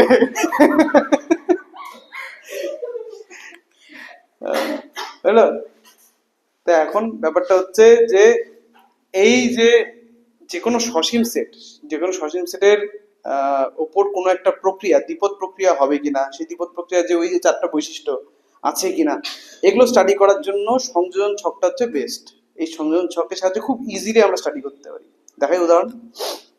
ধরে নে এই যে Z5 কে আমরা বানালাম, এটা প্লাসের রেসপেক্টে দ্বিপদ প্রক্রিয়া, প্রথমত দ্বিপদ প্রক্রিয়া হবে কিনা এটা আমরা কি করে বুঝবো, এটা আমাদের বুঝতে লাগবে। ঠিক আছে, তো আমরা বুঝবো কি করে, তার জন্য আমরা এর সংযোজন ছকটা বানাবো।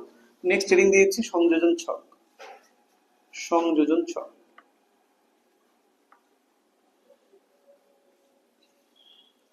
সংযোজন ছক কি করে বানায়?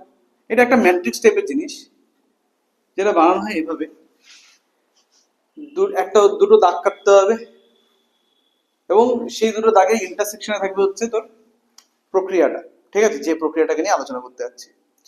এবং এর রো আর এর কলাম বরাবর আমরা সসীম সেটটার এলিমেন্ট গুলোকে লিখবো। তাহলে আমাদের যে সসীম সেটটা আছে তার এলিমেন্ট গুলো হচ্ছে এরা, এই 5জন। এই 5জনকে লিখতে হবে। 0 বার, 1 বার, একটু গ্যাপ গ্যাপ দিয়ে, 3 বার, 4 বার, এটা রো ওয়াইজ লেখা হলো। এবার কলাম ওয়াইজও লিখবো। বোঝা গেছে? ওকে, এখন আমরা কি করব, যে 0 বারের সাথে 0 বারকে, এই যে এই পজিশনটা, এই পজিশনটা কি লিখবো? এই পজিশনটা লিখবো হচ্ছে 0 বার প্লাস 0 বারের অ্যান্সার। 0 বারের সাথে 0 বারকে যোগ করে যেটা পাওয়া যাবে সেটা উত্তর। 0 বারের সাথে 0 বারকে যোগ করে কি পাওয়া যায়? 0 পাওয়া যায়, তাই না? না বুঝে বলছিস, কিন্তু আমি অ্যাকসেপ্ট করলাম। ঠিক আছে, 0 bar plus 0 bar equal to 0 bar. 0 bar plus 1 bar 1 bar. ঠিক আছে, 1 বার বলতে হবে। 1 এক জিনিস আর 1 বার আরেক জিনিস। একই রকম ভাবে এগুলো হচ্ছে এরকম। কিচ্ছু বুঝতেছিস না তোরা, আমি জানি ভালো করে, কারণ যা যা ভাবতেছিস সব ভুল। ঠিক আছে তোরা, কিন্তু সঠিক অ্যান্সারে যেতে হলে আমাকে 1 বারের রোটাকে তৈরি করতে হবে আগে। ঠিক আছে, ও হ্যাঁ বল। জানি তো, আমি জানি তো কিছু বুঝতেছিস না, আমি তো জানি তুই কিছু বুঝতেছিস না, তোর মাথার মধ্যে হাজারো প্রশ্ন চলতে পারে, কিন্তু আগে 1 বারের চার্টটা তৈরি করবো। তো যে নিয়মটা তুই দেখলি, যে নিয়মে আমি করলাম, ধরে নিচ্ছি এগুলো সব ভুল, আর আমি সেই ভুল নিয়মই খাটাতে যাচ্ছি। তো আমি সেই হিসাবে 1 বার প্লাস 0 বার কত পাবো? 1 বার, একদম। 1 বার প্লাস 1 বার, ভেরি গুড। 1 বার প্লাস 2 বার, বল না, না বুঝতে পারবে। 1 বার প্লাস 2 বার, 1 বার প্লাস 4 বার, 1 বার প্লাস 5 বার, 5 বার, 1 বার প্লাস 4 বার, সরি না,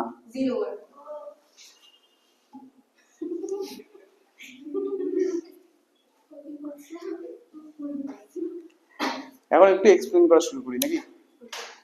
ব্যাপারটা কি হলো, 0 বার মানে যে 0 তা না।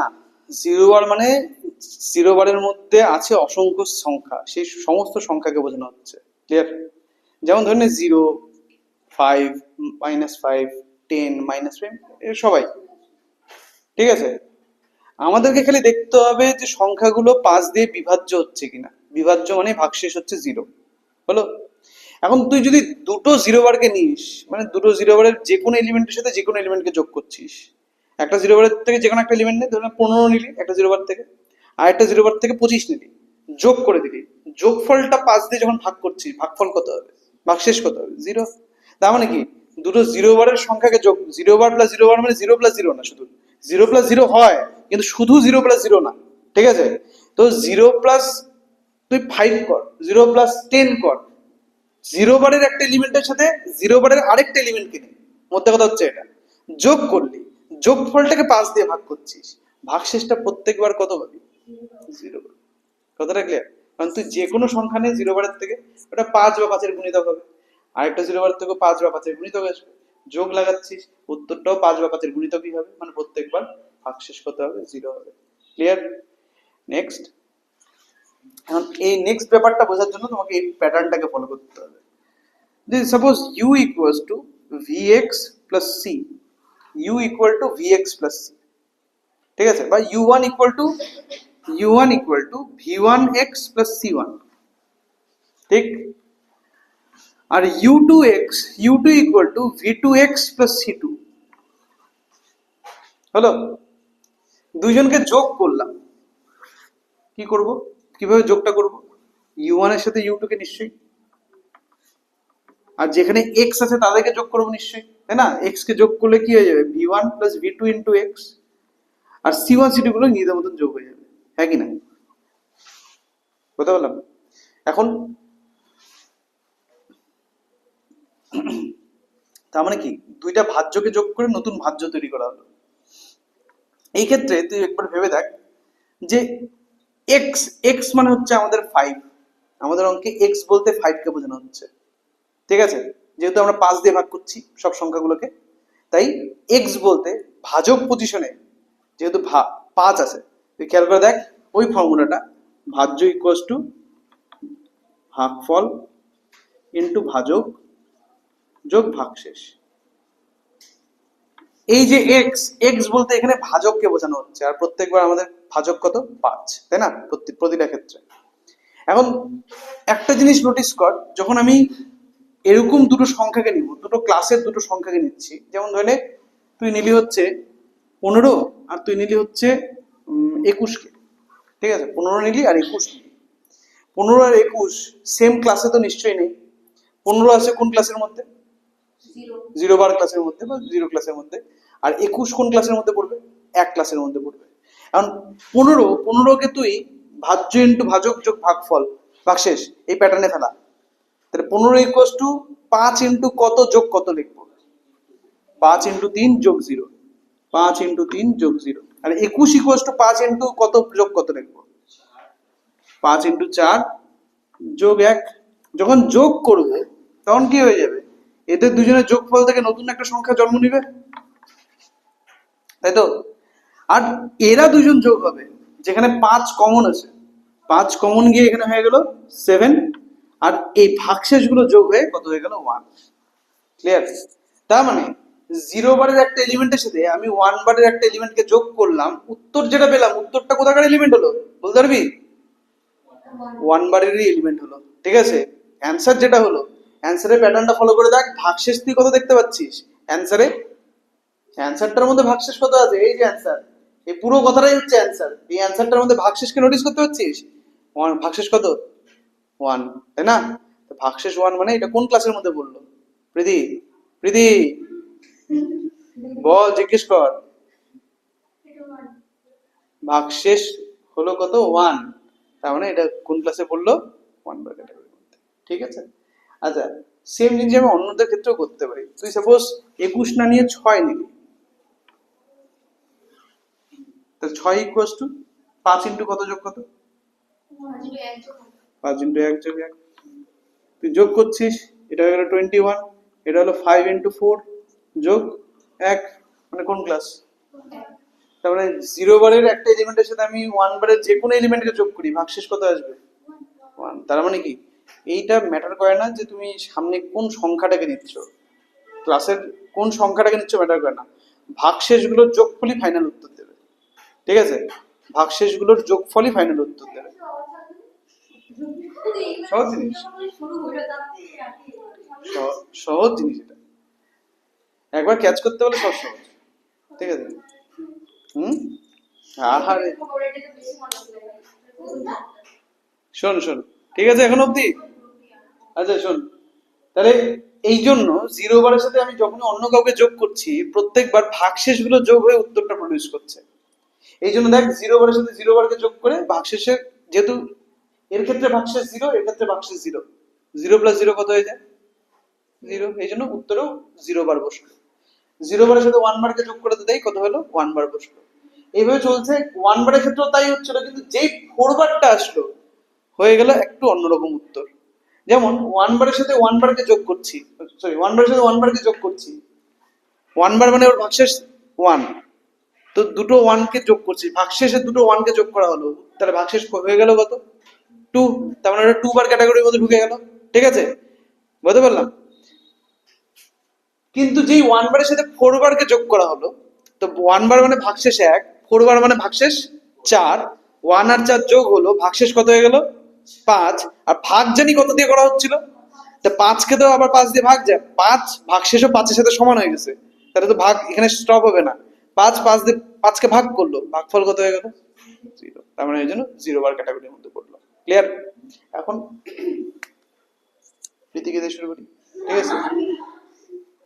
যদি বলো টু বার প্লাস জিরো বার কত হবে? টু বারই হবে, ঠিকই, টু বারই হবে, নো ডাউট। টু বার প্লাস ওয়ান বার, ভেরি গুড। টু বার প্লাস টু বার, টু বার প্লাস থ্রি বার, ভুল না, ঠিক ঠিক। টু বার প্লাস ফোর বার, ওয়ান বার। বুঝছিস? এখন বুঝছিস? এবার কমপ্লিট করতে হলে টেবিলটাকে কমপ্লিট করে নিয়েছো।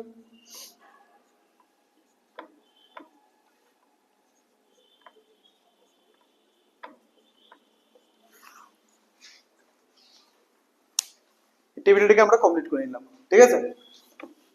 ঠিক আছে সুমন? আচ্ছা সুমন, আমরা এই টেবিলটাকে এখন স্টাডি করতে চাই। মানে টেবিলটা কমপ্লিট হলো, বাট টেবিলটা থেকে এখন অনেক কিছু আমরা ক্যালকুলেশন করতে পারবো। প্রথমত ফার্স্ট কোশ্চেনই এটা, যে যোগ কি জেড ফাইভ এর উপর দ্বিপদ প্রক্রিয়া?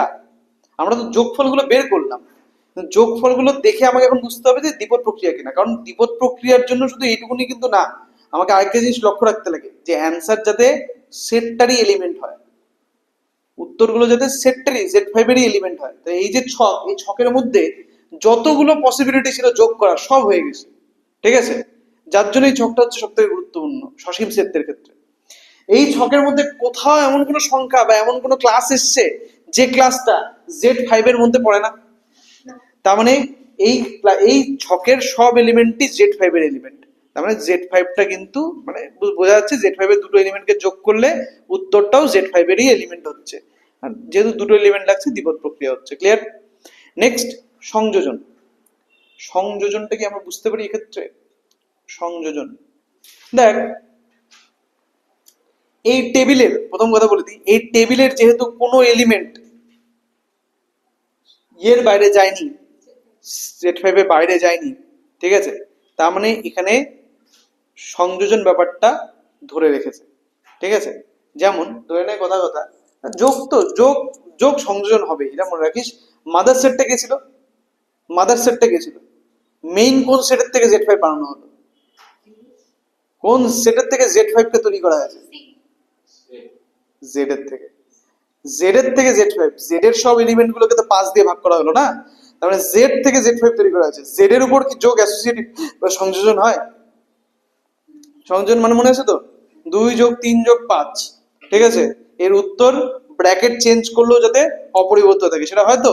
তার মানে ওর যে কোনো, ওর থেকে পাওয়া যে কোনো সেটের ক্ষেত্রেই এটা অ্যাপ্লিকেবল হবে। কথাটা ক্লিয়ার? জেড এর থেকে পাওয়া যে কোনো সেট এর ক্ষেত্রেই প্লাস সংযোজন হবেই। ঠিক আছে, তো প্লাস মানে সংযোজন ব্যাপারটা এই টেবিলের থেকে বোঝা যায় না।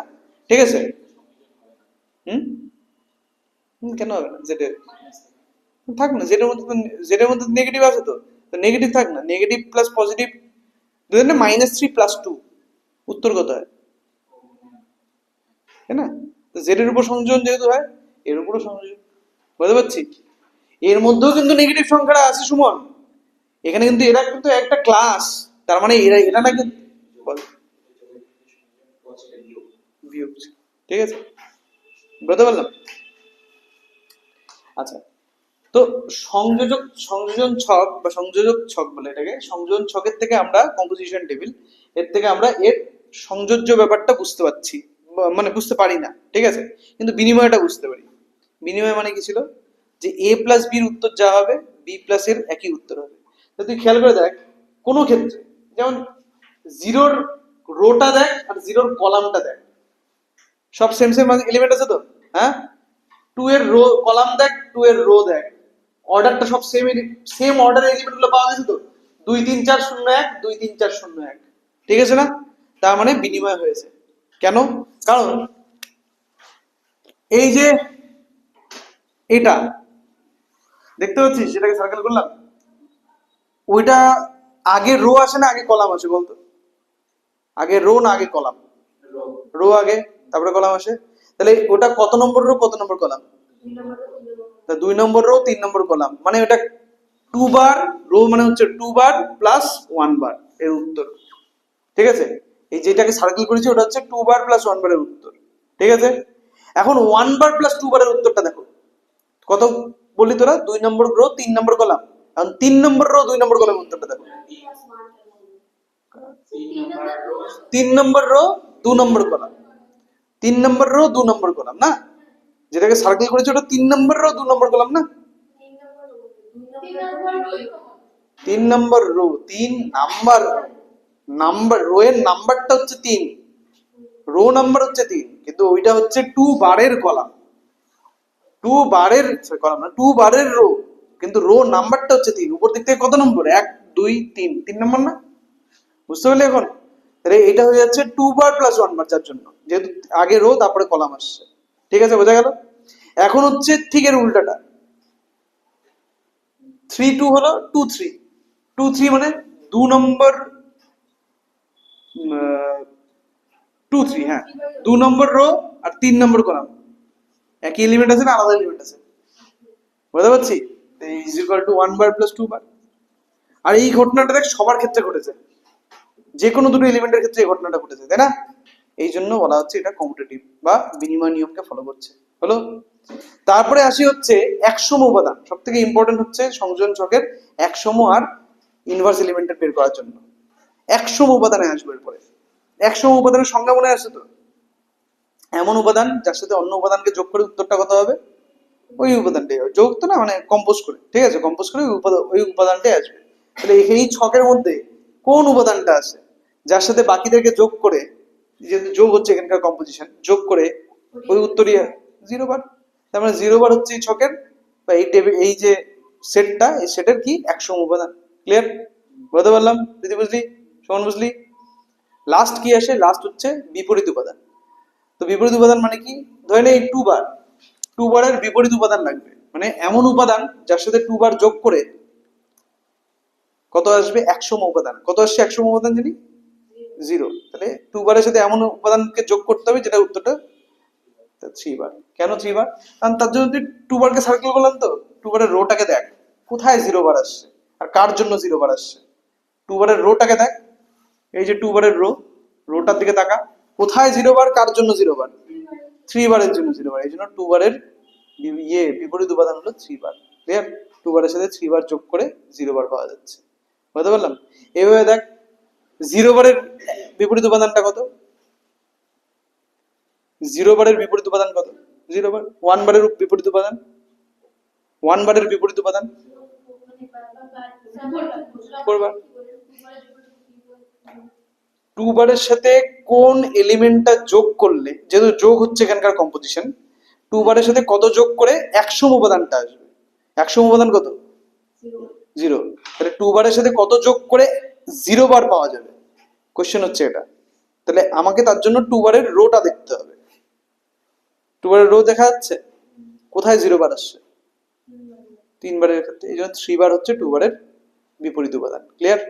বিপরীত উপাদানের সংজ্ঞা ছিল এটা, যে যে যে এলিমেন্টটা যোগ করলে উত্তরটা একসম উপাদান হয়ে যায়, বুঝতে পারলাম? তাহলে এইভাবে দেখ, 1 বারের জন্য 4 বার, 2 বারের জন্য 3 বার হয়ে গেল, 3 বারের জন্য 2 বার, 4 বারের জন্য, বুঝতে পারছি? এইভাবে এই টেবিলটার থেকে আমরা এই সব জিনিসগুলো বের করে দিতে পারছি, শুধুমাত্র সংযোজন ব্যাপারটাকে বাদ দিয়ে। ওটার জন্য আমাদের একটু চেক করতে হয় এর মাদার সেটটা কে ছিল। ঠিক আছে, ক্লিয়ার?